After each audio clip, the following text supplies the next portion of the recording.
In 2009, Kim Kardashian was worth an estimated $10 million. She was famous, but not taken seriously. A reality TV star, a socialite, the kind of celebrity the business world quietly dismissed. 15 years later, she's a billionaire. Her company, Skims, is valued at $5 billion. Goldman Sachs has backed it. She owns roughly 35%.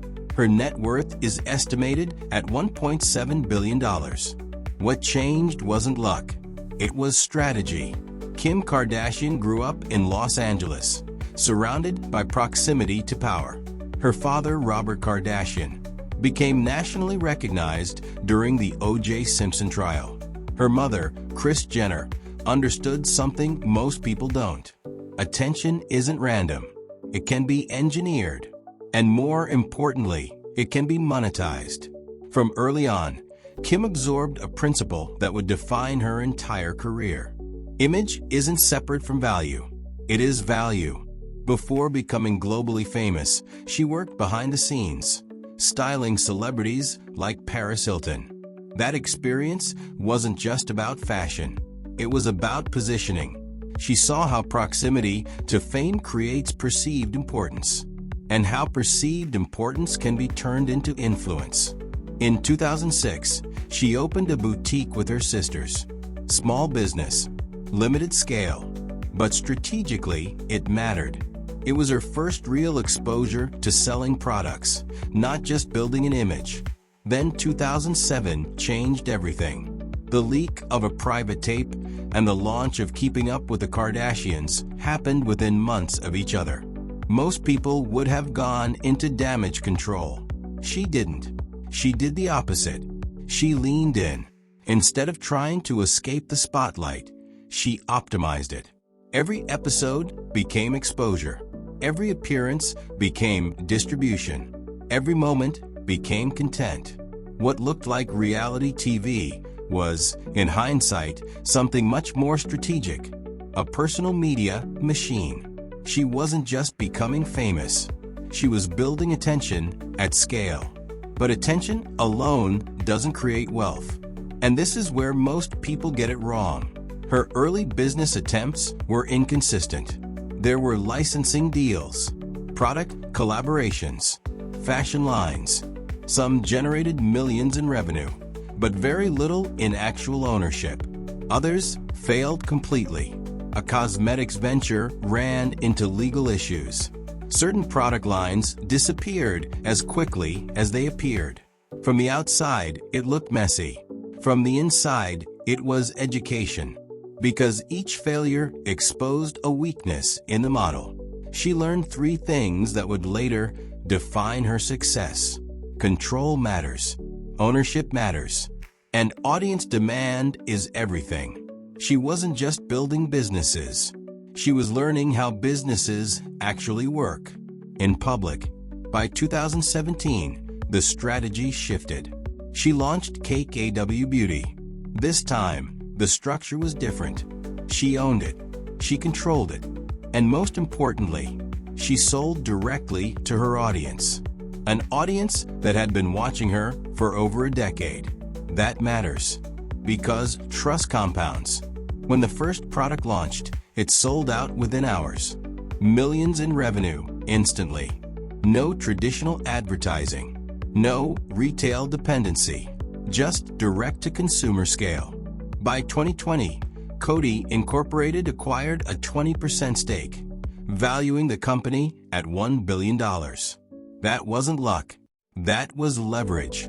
Then came the move that changed everything. Skims. Originally launched under a different name, it faced immediate backlash. And this is where most brands fail. They defend. They delay. They double down on the mistake. She didn't. She pivoted fast, rebranded, refocused, relaunched. That speed matters. Because in modern markets, hesitation kills momentum. When Skims officially launched in 2019, it sold out almost immediately. But this time, it wasn't just because of her audience. It was because of the product. Shapewear, at the time, had clear gaps.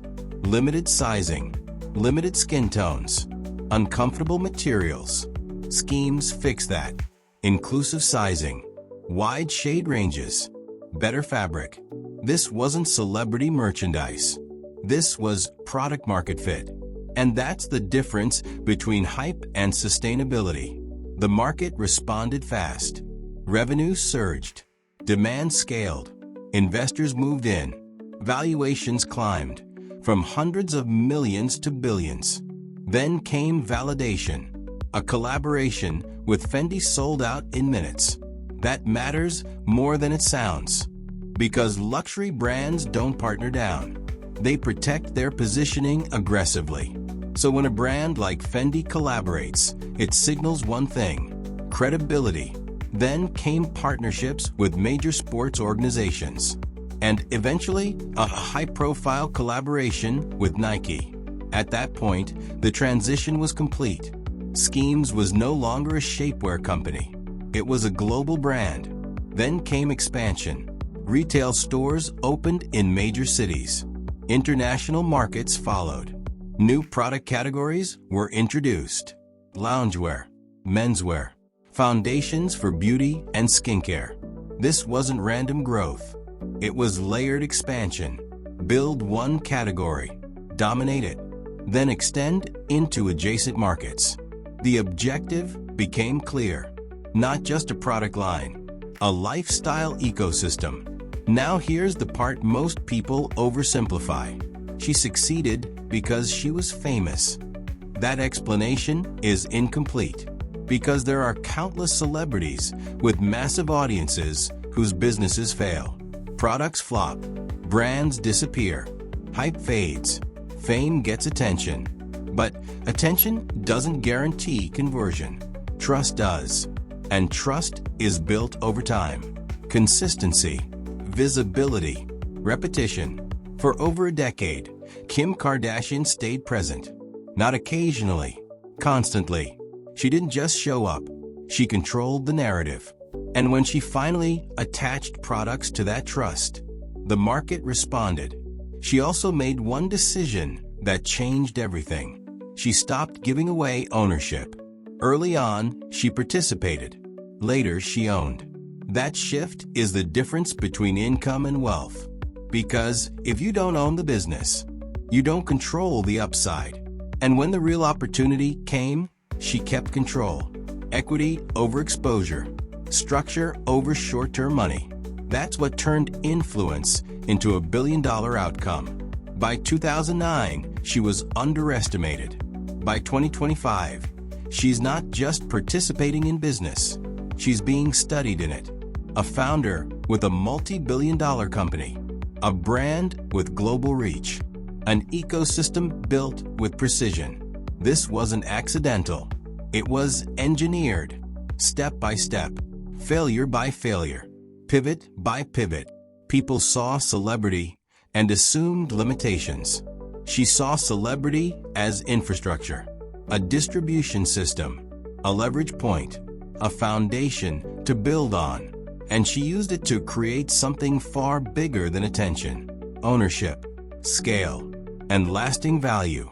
If you strip away the headlines, the fame, the controversy, what's left is a simple strategy: build attention, convert trust, own the product, scale the system. Most people stop at attention. She didn't. And that's why the outcome is different.